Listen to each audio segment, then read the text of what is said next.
peran Bapa, Putra dan Roh Kudus ketika Yesus melakukan perannya sebagai manusianya, Allah Bapa kan tadi berinteraksi seperti itu gitu. Kalau iya, di sini Allah Bapa, di sini bukan Yesus yang berkata-kata dari suara dari surga, itu Allah Bapa itu iya, jatuhnya. betul, Bukan betul, Yesus.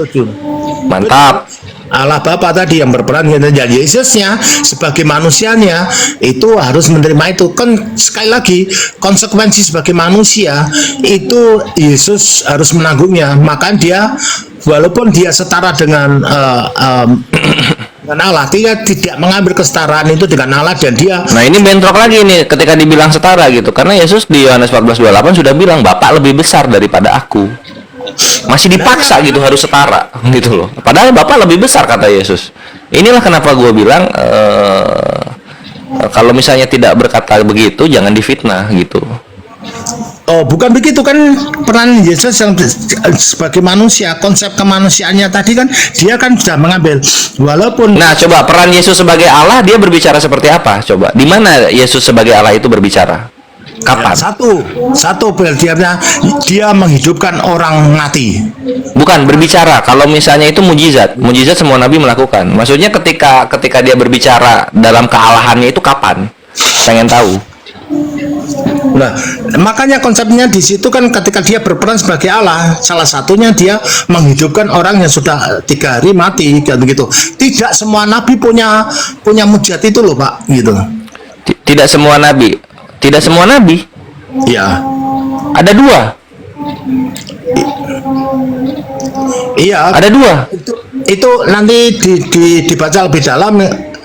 Itu yang menghidupkan bukan dia. Yang menghidupkan adalah Bapa, dia berdoa pada Bapa kan gitu. Baru Yesus juga sebelum membangkitkan dia berdoa dulu dia. Lah ya, tapi kan langsung pribadi dia mengatakan kepada anak saya itu tadi ya kan, dia tidak mati, dia sedang tidur kan begitu, dia lakukan, berani mengatakan itu, dan dia itu berdoa itu bekerja sama dengan Allah Bapaknya, tapi kan melalui dianya langsung gitu loh. Ya, maksudnya Elia juga waktu bilang gitu, anak ini tidak mati gitu, sama aja.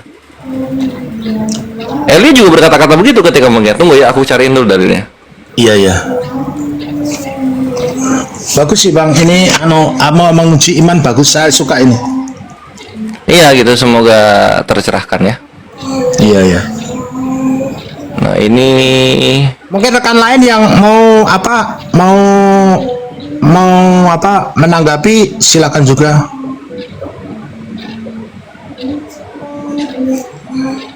Pak Sandi katanya halus tidur. Wah, kalau bicara soal Tuhan kayaknya nggak bisa tidur nih. Nah, ini pertama kita Elisa dulu ya. Elisa di 2 Raja-Raja 8:5. Sedang ia menceritakan kepada raja tentang Elisa menghidupkan anak yang sudah mati itu. Tampaklah perempuan yang anaknya dihidupkan itu datang dan mengadukan perihal rumahnya dan ladangnya kepada raja. Lalu berkatalah Gehazi, "Ya tuanku raja, inilah perempuan itu dan inilah anak yang dihidupkan Elisa." Lalu kemudian ceritanya ke bawah begitulah. Gitu. Itu Elisa. Terus nanti ada juga Elia.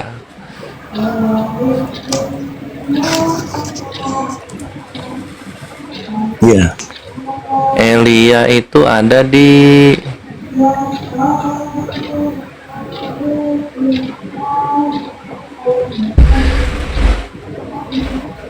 Oh, ini masih Elisa lagi gitu. Elisa di 2 Raja 3:21. Pada suatu kali orang sedang menguburkan mayat. Ketika mereka melihat gerombolan datang, dicampakkan mereka lah mayat itu ke dalam kubur Elisa, lalu pergi. Dan demi mayat itu kena kepada tulang-tulang Elisa, maka hiduplah ia kembali dan bangun berdiri. Ini masih Elisa ini. Yang Elia mana ya? Jadi Elisanya sudah di kuburan, udah mati. Tapi ketika ada mayat menyentuh tubuh Elisa, hidup lagi ini mayatnya. Ini Elia. Elisa 2 kali dia membangkitkan orang mati tanpa dia sadari, gitu. Oh, ini 1 Raja 17 ya, tunggu. 1 Raja 17.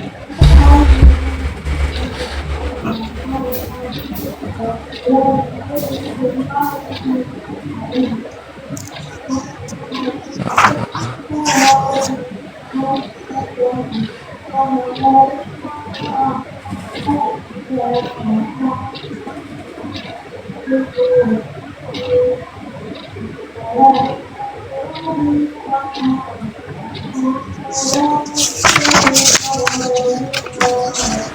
teman-teman, sambil nunggu data Ini. di timetable layar. Udah nemu, Polres? Udah.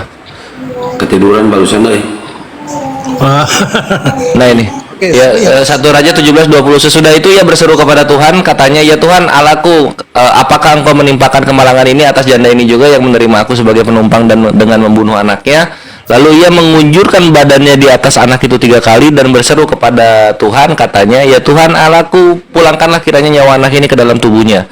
Tuhan mendengarkan permintaan Elia itu dan nyawa anak itu pulang ke dalam tubuhnya sehingga ia hidup kembali. Ini Elia. Memang masih sakti Elisa sih. Nah, ini itu sama dengan Yohanes. Ini Yohanes berapa ya? Yesus itu Yohanes 10 kalau nggak salah ya, Yohanes 10.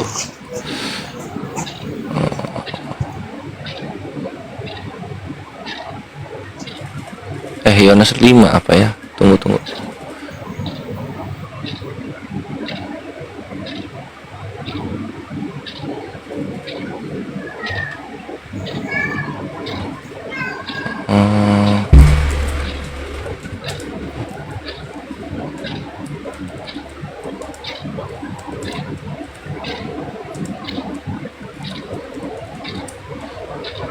Oh, Yohanes 11.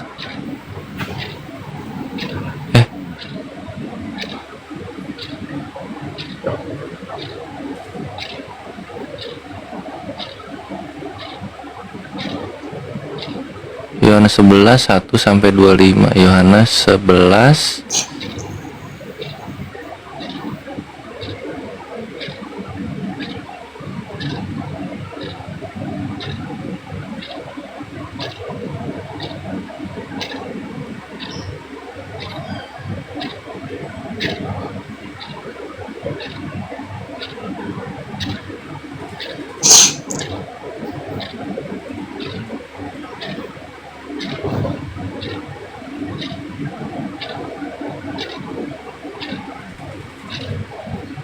Nah ini di Yohanes 11 4 1.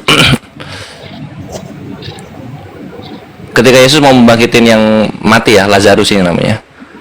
Maka mereka mengangkat batu itu, lalu Yesus menengadah ke atas dan berkata, "Bapa, aku mengucap syukur kepadamu karena Engkau telah mendengarkan aku. Aku tahu bahwa Engkau selalu mendengarkan aku, tetapi oleh karena orang banyak yang berdiri di sini mengelilingi aku mengatakannya supaya mereka percaya bahwa Engkaulah yang telah mengutus aku." Dan sesudah berkata demikian, berserulah ia dengan suara keras, "Lazarus, marilah keluar." Sah, Lazarusnya hidup lagi. Jadi selalu nabi-nabi itu selalu mempunyai, sebelum dia melakukan mujizat, pasti ada interaksi dulu dengan Tuhannya. Itu inti yang ingin aku ungkapkan di sini. Iya. Elia, Elisa, Yesus, gitu kan, Musa, siapapun dia. Gitu Pak Andreas. Tetapi Maksudnya ada- itu ya. Ada yang menarik sebetulnya ketika Bapak Abang tadi nyebutkan bahwasanya Tuhan Allah, terima kasih Engkau telah mendengarkan aku, kan gitu. Ya. Jadi itu beda dengan nabi yang lain, dia tidak punya konsep itu gitu. Jadi kepastiannya kalau Yesus kan sudah yes tadi, terima kasih Tuhan Allah, Engkau telah mendengarkan aku, kan gitu. Yes gitu. Untuk mendengarkan aku. Nah, di sini Yesus ini yang ditekankan Yesus kepada yang membaca kisah Yesus itu ya. Engkau selalu mendengarkan aku, tetapi oleh karena orang banyak yang berdiri di sini mengelilingi aku mengatakannya. Jadi mengatakan bahwa Bapa selalu mendengarkan Yesus itu, atau Tuhan selalu mendengarkan Yesus itu, supaya mereka percaya, Pak Andreas, bahwa apa? Bahwa Engkaulah yang telah mengutus aku. Sampai situ, jangan lebih gitu. Sampai situ saja, Engkaulah yang telah mengutus aku, titik gitu. Jangan dilebih-lebihkan, dia setara, dia satu hakikat gitu kan. Mungkin saya bacain ya sebentar ya. Boleh, boleh, silakan. Doktrin ya.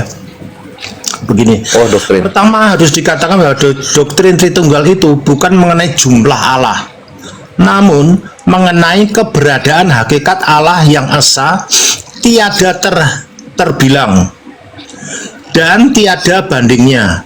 Allah itu esa yang kita sebut Bapa, maka haruslah memang firman-Nya sebagai anak itu berasal dari dan berdiam di dalam Allah yang esa, yaitu Bapa ini.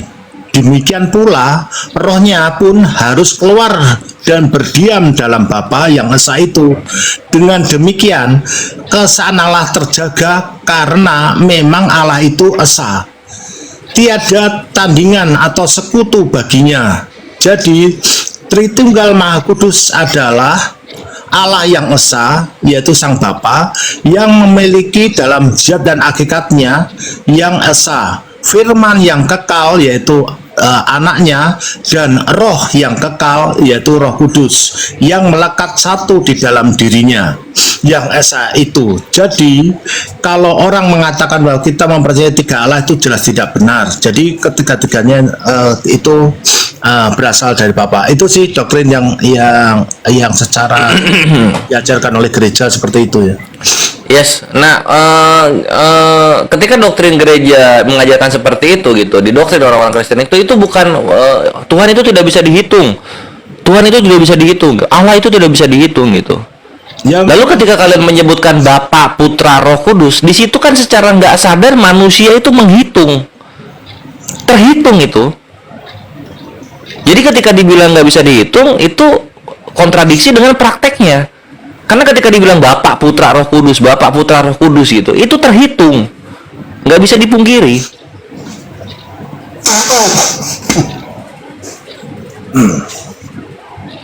Ke situ Pak Andreas gitu loh. Karena ujung-ujungnya manusia ini mau kita menghindari, mau kita mau kita menutupi akal kita dengan iman, akal itu akan berontak dengan sesuatu yang tidak masuk ke dalam apa yang akal bisa pahami gitu. Nah, di sana lah sebetulnya rasionalitas kita tentang akal tadi kan bicara kan gini, keterbatasan manusia itu kan dibatasi oleh akal. Maka mengajarkan manusia dengan akalnya sedikit supaya mereka bisa menerima. Kemudian akal dan pikiran ini akhirnya tidak mampu melampaui keesaan Allah tadi. Maka di sanalah misteri Allah yang bekerja, kebesaran Tuhan itu bekerja. Kalau konsep ini kemudian semuanya bisa dimasukkan akal manusia, maka nanti manusia pasti akan menjadi Tuhan-Tuhan itu sendiri, kan begitu. Nah, di sana sebetulnya konsepnya firmannya tadi keesaan Allah itu terjaga gitu loh. Kalau dia misalnya belak-belakan semua yang dimaksudkan host tadi, konsepnya Tuhan tadi belak-belakan semua kepada manusia, maka manusia pasti akan pengen menjadi buah pengetahuan Allah itu. Maka manusia berdosa kan karena memang di situ dia dilarang memakan buah pengetahuan gitu. Jadi apa yang bisa ditangkap manusia menjadi pengajaran pada manusia itu diterima sebagai kemanusiaan ya. Yesus juga sama, ketika dia menjadi manusia ya konsep kemanusiaannya itu ya peran sebagai manusianya harus berjalan murni 100% sebagai manusia kan gitu. Nah, ketika dia berperan sebagai Allah Bapa ya dia berperan sebagai Allah Bapa itu sendiri. Tetapi ketika dalam pengajarannya kepada manusia, dia menggunakan konsep kemanusiaannya. Maka di situ biasanya Yesus tahu pengajaran kepada siapa yang dihadapi itu dia juga memakai bahasa-bahasa, misalnya dia berbicara dengan nelayan, dia pakai cara-cara nelayan. Kalau dia berbicara dengan orang petani, dia pakai hukum cara petani. Dia berbicara dengan banyak orang domba, penggembala di sana banyak, dia bicara pada domba. Kemudian dia berbicara kepada orang-orang ahli-ahli Farisi, ahli-ahli hukum. Nah, salah satunya dia juga mengatakan itu. Misalnya contohnya bagaimana orang mengatakan menghakimi seorang wanita yang berselingkuh, tapi Allah katanya konsepnya kan harus pengampunan. Tetapi menurut mereka misalnya harus dihukum mati atau dirajam. Tapi bagaimana Yesus berperan sebagai pengajarannya terhadap itu. Jadi bagaimanapun itu Yesus telah menunjukkan satu konsep-konsep yang berbeda-beda kepada manusianya. Itu tergantung dari apa sebetulnya yang dia latar belakang manusia itu sendiri. Kalau host tadi bilang latar belakangnya harus seperti Anda semuanya, kemudian diajarkan kemudian harus belak-belakan itu, kemudian menurut saya malah justru tidak terjaga keesaan Allah gitu, dilakukan belak-belak. Oh ya, konsep itu bisa dimasukkan kepada akal manusia, karena manusia sekali lagi masih terbatas oleh ruang dan waktu. Jadi kalau nanti semuanya harus dimasukkan dalam akal pikiran manusia, menurut saya justru keesaan Allah tidak terjaga. Itu sih konsep saya gitu. Iya. Ini aku apa ya namanya? Aku bawakan dalil dulu, tunggu. Ya, oke. Kita bawakan dalil dulu. Di sini yang perlu diketahui mengenai menjaga, lalu kemudian dan hal yang sebagainya gitu tentang keesaan Allah itu kan, itu bukan manusia yang mengkonsepkan itu Allahnya sendiri atau Tuhannya langsung yang mengkonsepkan. Jangan manusianya yang mencoba untuk melampaui perkataan Tuhan. Contoh misalnya, ketika mengimani Tritunggal yang Maha Kudus gitu, ini langsung akan ditabrak oleh Yesaya 44:24, di mana Tuhan itu dia berfirman, "Akulah Tuhan yang menjadikan segala sesuatu, yang seorang diri membentangkan langit, yang menghamparkan bumi. Siapakah yang mendampingi aku?" Di sini langsung patah ini yang namanya Roh Kudus dan Firman gitu. Karena di sini Tuhan dengan satir berkata, siapa yang mendampingi aku? Nggak ada pribadi yang lain, hanya Tuhan saja. Yesaya 44:24. Lalu kemudian perkara Yesus gitu, dia mengampuni wanita pezina. Bukan berarti dia mengampuni sekonyong-konyong mengampuni. Kita baca di tunggu. Kita baca di mana dia ya? Nah, kita baca misalnya di Ulangan 17:6. Ketika kita ingin menghukum seseorang sesuai dengan hukum Taurat, Ulangan 17 nomor 6 berkata, atas keterangan 2 atau 3 orang saksi haruslah mati dibunuh orang yang dihukum mati. Atas keterangan 1 orang saksi saja janganlah ia dihukum mati. Ulangan 19 nomor 5. 1 orang saksi saja tidak dapat menggugat seseorang mengenai perkara kesalahan apapun atau dosa apapun yang mungkin dilakukannya. Baru atas keterangan 2 atau 3 orang saksi perkara itu disangsikan. Sekarang Yahudi ini ketika meraja, mereka membawa saksi 3 orang nggak? Ada saksinya nggak ini melihat perempuan ini berzina? Adalah yang mereka yang bawa itu kan saksi ya, yang bukan mereka pengeksekusi, mereka eksekutor. Saksinya siapa? Karena kalau misalnya berzina, yang dibawa cuma perempuannya doang, itu bukan berzina. Zina itu 2 orang, baru bisa dibilang berzina. 1 orang itu bukan berzina. Gitu Pak Andreas. Jadi itu pengajaran Yesus gitu loh. Diampuni, kenapa? Karena kurang saksi, yang cowoknya nggak ada. Cuma ceweknya aja, kan gitu. Nah itu yang untuk Yesusnya, dan tadi yang untuk Tritunggalnya. Maka dari tadi itu aku bilang, kalau Tuhan tidak berkata sesuatu tentang Tritunggal yang Maha Kudus, tentang Tritunggal, tentang pribadi, tentang hakikat, jangan difitnah. Ini kejahatan paling besar di mata Tuhan, ketika memfitnah apa yang Tuhan tidak katakan. Ini kebenarannya Pak Andreas. Ini kebenarannya. Iya, saya sih punya pengajaran lain ya. Seperti ini kesimpulannya sebetulnya. Doktrin Tritunggal Maha Kudus menjelaskan kepada kita siapakah Allah yang kita sembah. Doktrin ini sama sekali tidak bicara tentang jumlah Allah atau unsur-unsur yang terdapat di dalam Allah. Doktrin ini menyatakan hakikat Allah seperti yang diwahyukan kepada kita lewat Alkitab, khususnya lewat jati diri ajaran Yesus sendiri. Kemudian inti dari doktrin ini adalah pewahyuan bahwa Allah yang kita sembah adalah Allah yang Maha Esa, Maha Kasih, sehingga merelakan firman-Nya menjadi manusia yang kita sebut sebagai anak Tritunggal Allah, sebagai manusia. Anak tunggal Allah ini taat sampai mati pada Allah, bahkan mati disalib agar manusia bisa dikembalikan jati dirinya, jati diri mereka, yakni hidup bersama-sama kembali dengan Allah. Maka karena begitu besar kasih Allah akan dunia ini, sehingga ia mengaruniakan anaknya yang tunggal, supaya setiap orang yang percaya padanya tidak binasa, melainkan peroleh hidup yang kekal.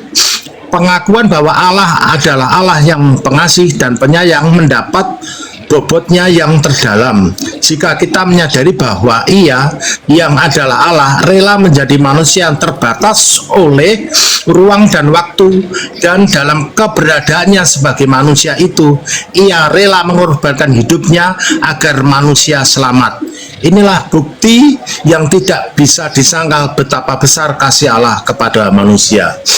Ini sih yang menjadi kesimpulan kita gitu. Konsep, mungkin saya tahu bahwa konsep host dengan kita beda, tetapi saya hari ini berterima kasih. Diskusi ini menarik dan saya juga sangat suka. Mudah-mudahan lain waktu juga kita bisa lebih lebih ke dalam lagi ya diskusinya gitu. Semoga Pak Andreas dapat hidayah. Nah ini sebelum Pak Andreas undur diri, itu satu simpel perkataan yang bisa aku sebutkan. Jika memang Allah Maha Kasih ini mengorbankan firman-Nya untuk menyelamatkan manusia, kenapa nggak Allahnya langsung aja yang mengorbankan dirinya? Ya sebetulnya kan dia langsung juga kan melalui firman, karena dia juga langsung juga seperti yang melalui firman-Nya kan begitu. Firman-Nya. Nah itu. Kalau misalnya melalui masih pakai perantara. Kalau misalnya melalui. Iya, karena kan sebetulnya antara manusia dan itu kan nggak bisa sama gitu loh. Kan nggak ada yang kalau misalnya sama Tuhan nggak bisa sama, kenapa sama firman bisa sama? Gini loh Pak, kesaan Allah yang begitu besar itu loh, kemudian itu dia sendiri yang berjalan situ, yang nggak bisa Pak. Saya ini misalnya presiden, kenapa sih nggak presidennya langsung turun? Nggak bisa begitu, kan ada banyak utusan di sana. Kenapa sih harus kalau ada masalah-masalah gitu kemudian harus presidennya turun langsung? Yang enggak gitu. Nah, kalau benar, Pak Andreas segini, kalau benar-benar presiden ini mengasihi rakyatnya gitu kan? Ya. Contoh kayak gini sekarang analoginya. Ini ada sebuah penghakiman yang tinggi lah ya, yang mulia sekali gitu penghakiman. Ini ada seorang terdakwa, dia mempunyai dosa kriminal yang sangat tinggi, membunuh ratusan orang, memperkaos ratusan wanita gitu kan, membakar rumah, merampok gitu, semua kriminalitas dia lakukan gitu. Lalu kemudian hakimnya ini datang, kemudian dia berkata kepada si terdakwa, mati ini udah pasti mati ini. Iya. Wahai terdakwa, kamu ini akan dihukum mati gitu. Kamu tahu, kamu sadar itu? Iya, Pak Hakim yang mulia, saya sadar untuk hal itu. Oke, tunggu di sini gitu. Lalu dipanggil oleh hakim ini anaknya hakim gitu. Anak hakim kemari. Siap ayah gitu kan. Lalu kemudian anak hakim ini mendekati hakimnya. Lalu kemudian hakim turun menghampiri anaknya. Tiba-tiba hakim ini langsung menusuk perut anaknya berkali-kali sampai anak ini mati. Kemudian hakim berkata kepada terdakwa, "Terdakwa, kamu percaya anak saya mati?" "Percaya." "Oke, kalau begitu kamu bebas dari seluruh dakwaan." Logika nggak? Enggak masuk kalau gitu logikanya. Kan Itu dia gitu loh. Apalagi kalau Tuhan mempunyai anak, kemudian anaknya ini dimatikan oleh dia untuk menebus dosa manusia gitu. Hakim aja itu nggak masuk akal. Apalagi Tuhan gitu loh. Tetapi Double nggak masuk akalnya. Mungkin itu Pak Andreas. tadi ada konsep juga, misalnya anak presiden itu sendiri yang melakukan gitu ya. Saya contoh nih, saya pernah melihat analogi juga itu, saya teringat jadi ya seperti ini.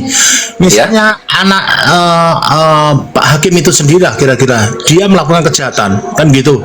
Kemudian sebetulnya hakim yang lain juga bisa membebaskan, tetapi ayahnya tidak melakukan itu. Tetap dia mengatakan anak ini memang harus menjalankan hukumannya, tetapi setelah hukumannya itu dia tetap menerima sebagai anaknya. Begitu. Aduh, pernah itu menerima analogi gitu. Jadi apapun nggak cocok, nggak kompatibel sama konsep keselamatannya Kristen. Karena untuk menyelamatkan anak ini harus ada yang dimatikan. Ya, tetapi kan jangan lupa sebetulnya di situ juga Filipi 2:5-11 ya kalau salah itu ya. Yang mengatakan gini loh. Hendaklah kamu dalam hidup bersama-sama menurut pikiran perasaan yang terdekat juga dalam Yesus Kristus, yang walaupun dalam rupa Allah tidak menganggap kesetaraan dengan Allah itu sebagai milik yang harus dipertahankan. Kemudian melainkan telah mengosongkannya sendiri dan mengambil rupa seorang hamba dan menjadi sama dengan manusia. Dan dalam keberadaannya sebagai manusia, ia telah merendahkan dirinya dan taat sampai mati, bahkan mati di kayu salib. Itulah sebabnya Allah sangat meninggikan dia dan mengoranikannya sebagai nama di atas segala nama, supaya dalam nama Yesus bertekuk lututlah segala yang ada di langit dan yang ada di bumi dan yang ada di bawah bumi, dan segala lidah mengaku bahwa Yesus Kristus adalah Tuhan bagi kemuliaan Allah. Sebetulnya di Filipi 2 ya, salah nih, Filipi 2:5-11 ini ya, peran yang dilakukan Yesus sungguh-sungguh sudah tercatat di situ gitu loh. Jadi nih nanti tuh korelasinya ke sini Pak Andreas, 1 Korintus 15:28 gitu. Korelasinya ke sini. Kalau segala sesuatu telah ditaklukkan di bawah Kristus, maka Kristus sendiri sebagai anak akan menaklukkan dirinya di bawah Dia yang telah menaklukkan segala sesuatu di bawahnya, supaya Allah menjadi semua di dalam semua. Ujung-ujungnya dalam pengajarannya Paulus, Yesus itu menaklukkan diri kepada Sang Bapa. Ujung-ujungnya gitu. Makanya tadi di terakhir yang Filipi 2:11 di sana dikatakan Yesus Kristus adalah Tuhan bagi kemuliaan Allah. Maksudnya apa? Tuhan di sana dalam perjanjian baru itu beda dengan KBBI. Bukan pencipta alam semesta Tuhan di sana. Tuhan di sana itu maksudnya adalah manusia yang diberi kuasa oleh Sang Tuhan yang maha benar langit dan bumi, Matius 11:25. Itu Pak Andreas. Itulah kebenarannya. ya, itu konsep yang Anda terangkan seperti itu. Kami terima kasih sekali telah bisa Sama-sama. berdiskusi. Mudah-mudahan nanti ada kesempatan saya juga akan bawa ahlinya ini supaya nanti Boleh. perdebatan kita makin mantap gitu kan. Jangan dibilang perdebatan loh, jangan dibilang Diskusi dialog atau diskusi. Semakin hangat. Pak Andreas, Ya. Monggo. izin Pak Andreas, izin saya fallback ya. Nanti kita DM-an ya Pak Andreas. Nanti kita bikin jadwal ya. Nah, Ya. jadwal nanti mudah-mudahan saya akan bawa nanti romo kami dari kafe namanya situ. Wah, mantap. Juga supaya nanti penjelasannya sama-sama bersumber dari Alkitab, Alkitabnya seperti Iya. apa, kemudian penafsirannya seperti apa kan gitu ya kan, sehingga ini Boleh. penafsirnya nanti walaupun berbeda nanti ujung-ujungnya ada suatu benang merah yang sama gitu ya kan? Mantap. Itu kira-kira besok hari apa? Besok jam berapa? besok hari Jumat Pak, besok hari Jumat ya, Besok ini apa ya? Kamis kah? Besok. Oh iya, ini Kamis. Ini Rabu, besok Kamis. Besok Kamis. DM saya, kemudian saya nanti akan menghubungi romo tersebut, kita kapan bisa masuk, supaya nanti saya suka ini diskusi yang begini, tidak saling ngotot tapi by data, walaupun saya tidak tahu datanya, tapi bapak-bapak juga memberikan satu data ini, kemudian konsep kesimpulannya penafsirannya seperti apa, penafsiran kita seperti apa gitu, sehingga nanti ada benang merah mana yang bisa dibawa gitu. Itu Mantap. saya suka nih. Ya, Iya. nanti saya kasih Kami nomor nantikan WA itu. saya, Pak. Kami nantikan itu, Pak Andreas, semoga hidayah Allah sampai kepadamu. Lanjut sama Kian Santang ya untuk koordinasinya ya. Ya. Aku mau siap-siap subuh dulu. Masih lama. Halo Su. Pak Andreas. Iya. Iya, Andreas. di ini. Pak Andreas, nanti saya kasih nomor WA ya. Pak Andreas stay di mana kalau boleh tahu? Saya sebetulnya stay di Jakarta, tapi lagi Oh, di Jakarta. ya, saya lagi ada kegiatan di Jawa Tengah, Pak. Oh gitu, sampai kapan tuh Pak? Saya agak lama karena pekerjaannya tol belum selesai. Nanti siapa Iya, iya. teman-teman Pak. Pak mau bantu pekerjaan di sini, Boleh, boleh. Insya Allah. jadi saling berbagi berkat gitu. Iya. Pak Andreas, nanti kalau misalkan kita diskusi santai ya, tapi di offline gimana? Di offline.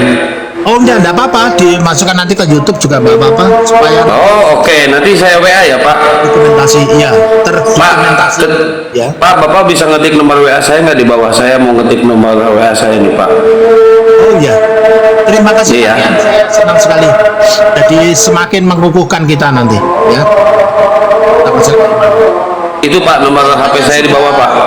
Pak, Sudah subuh, jadi tempat saya juga sudah mulai apa? enggak, bentar Pak. Dicatat dulu, itu nomor WA saya Pak di bawah. Oke, Pak. Ke 081 nih ya. Sebentar Pak, saya catat dulu. Iya, iya. Nanti kita diskusi santai aja di dunia nyata sambil ngopi-ngopi apa ya? Oh iya, Saling berbagi. sambil ngopi Pak. Bener-bener ngopi Pak. Iya, kopi hitam, kopi ini apa yang enak Pak? Kopi gayo.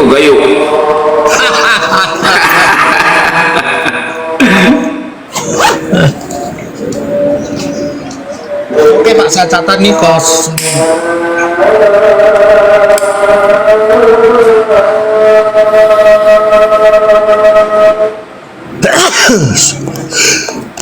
Sembilan kosong.